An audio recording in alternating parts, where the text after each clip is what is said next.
నిన్న భారత ప్రధాని మోడీ గారు అనంతపురం, పాత అనంతపురం, కొత్త శ్రీ సత్యసాయి జిల్లాలోని లేపాక్షి ఆలయాన్ని విజిట్ చేశారు. ఈ సందర్భంగా ఆయన రామ కీర్తనలు కూడా విన్నారు. ఇది పక్కన పెడితే లేపాక్షి ఆలయం అనేది విజయనగర రాజుల టైంలో కట్టారనమాట. ముఖ్యంగా శ్రీకృష్ణదేవరాయలు గారి తమ్ముడు, ఆయన సక్సెసర్ అచ్యుత దేవరాయల కాలంలో ఇది ఫినిష్ అయిందని చెప్పి అంటుంటారు. ఇది దఫాల వారీగా కట్టారు. 16th సెంచరీకి చెందింది అంటుంటారనమాట. అయితే దీన్ని విరూపన్న, వీరన్న అనే ఇద్దరు బ్రదర్స్ ఈ టెంపుల్ కట్టారని, దీనిలో చీఫ్ డైటీ అంటే ప్రధానమైన దైవం ఎక్కడ వీరభద్రస్వామి అంటే శివుడు అనమాట. ఈ లేపాక్షి వెనకాల చాలా కథలు ఉన్నాయి. ముఖ్యంగా లేపాక్షి అనే మాట లేపక్షి అనే మాటలోంచి వచ్చింది కూడా ఒక కథ ఉందన్నమాట.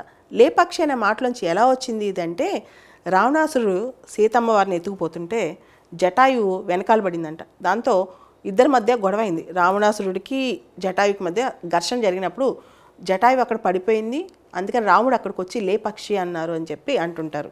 అలా ఒక కథనం అనమాట ఇది.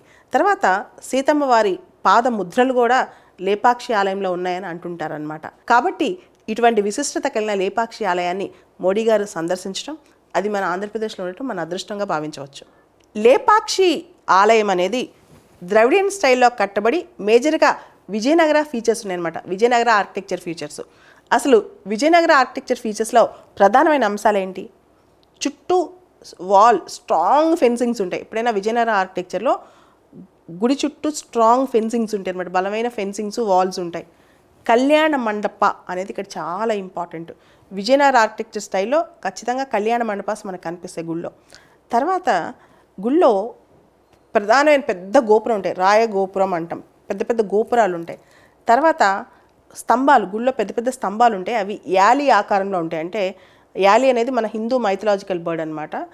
మనం చెప్పొచ్చు గుర్రం లాంటి, గుర్తుపట్టుకోవడానికి యాలి ఆకారంలో ఉంటాయి అన్నమాట. ఇవన్నీ కూడా విజయనగర స్టైల్. సో మీకు తెలుసు విజయనగర ఆర్కిటెక్చర్ అనేది చాలా ఇంపార్టెంట్ ఎగ్జామ్ కూడా. ద్రవిడియన్ స్టైల్లోంచి ఒక భాగమే విజయనగర స్టైల్ అనమాట. ఈ లేపాక్షి ఆలయం అనేది బేసికల్గా Dravidian style with Vijayanagara features అనమాట. జనరల్గా విజయనగర స్టైల్ ఆఫ్ టెంపుల్స్లో మీరు చూస్తే ఆలయ ప్రాంగణంలో ఏకశిలా విగ్రహాలు, దేవుళ్ళే కానీ దేవతలే కానీ లేదా పెద్ద పెద్ద ఆకారాలు కానీ, ఉదాహరణకి లేపాక్షి నంది, అట్లా ఏదో ఒకటి పెద్దది దేవత కానీ దేవుడు కానీ. సో టెంపుల్ ప్రాంగణంలో, ఆలయ ప్రాంగణంలో మోనోలిథిక్ ఏకశిలతో తయారు చేయబడిన పెద్ద ఆబ్జెక్ట్ అంటే పెద్ద దేవత కానీ దేవుడు కానీ లేదా నంది కానీ ఇలాంటివి కనిపిస్తుంటాయి అన్నమాట. విజయనగర ఆర్కిటెక్చర్లో రకరకాల మండపాస్ మనకు కనిపిస్తాయి. హోమ మండప, గణేష మండప, వాహన మండప, నాట్య మండప, కళ్యాణ మండప. ఈ మండపాస్ అనేవి ప్రత్యేకత అనమాట విజయనగర ఆర్కిటెక్చర్లో. ఇకపోతే లేపాక్షి ఆలయంలో ముఖమండప లేదా కళ్యాణ మండప, అర్ధమండప, గర్భగృహ. జనరల్గా విజయనగర స్టైల్లో గర్భగృహంలో చీఫ్ డైటీని పెడతారనమాట. దాంతోపాటు అర్ధమండపాలో వాల్స్కి, సీలింగ్కి అంటే గోడలకి పైన సీలింగ్కి మొత్తం ఫ్రెస్కో పెయింటింగ్స్ ఉన్నాయంట. రామాయణ మహాభారత కథలు. ఫ్రెస్కో పెయింటింగ్స్ అంటే గోడల మీద వెట్ ప్లాస్టర్తో కలర్ పిగ్మెంట్స్ వేస్తూ ఉంటారు. సో దట్ ఆ కలర్ పిగ్మెంట్స్ గోడలకి బాగా అబ్జర్వ్ అయిపోయి కలర్స్ చాలా బ్రైట్గా కనిపిస్తాయంట. So UNESCO tentative world heritage లిస్ట్లో కూడా లేపాక్షి ఉంది. భవిష్యత్తులో Lepakshi UNESCO world heritage list కూడా చోటు దొరికే అవకాశం ఉంది. నిన్న మోడీ గారు లేపాక్షి ఆలయాన్ని సందర్శించిన సందర్భంగా తోలుబొమ్మలాట ద్వారా ఆలయంలో ఆయనకి రామాయణాన్ని ఎక్స్ప్లెయిన్ చేశారు. మీకు తెలుసు ఆంధ్రప్రదేశ్లో లెదర్ పప్పెట్ షో చాలా పాపులర్, ముఖ్యంగా అనంతపురం, గుంటూరు, నెల్లూరు జిల్లాల్లో. అనంతపురంలో ధర్మవరం దగ్గర నిమ్మలకుంట అనే గ్రామం చాలా పాపులర్ ఈ పప్పెట్ షోకి, తోలుబొమ్మలాటకి అనమాట. ఈ తోలుబొమ్మలాటలు ఆంధ్రప్రదేశ్లో చాలా ట్రెడిషనల్. ఇది శాతవాహన టైంలో 3rd century BCలో పాపులర్ అయిందనమాట. ఒరిజినేట్ అయిందని కూడా అంటారు.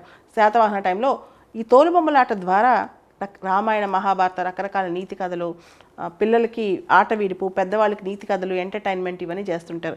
ఆంధ్రప్రదేశ్లో ఈ లెదర్ పప్పెట్ షో అనేది చాలా పాపులర్.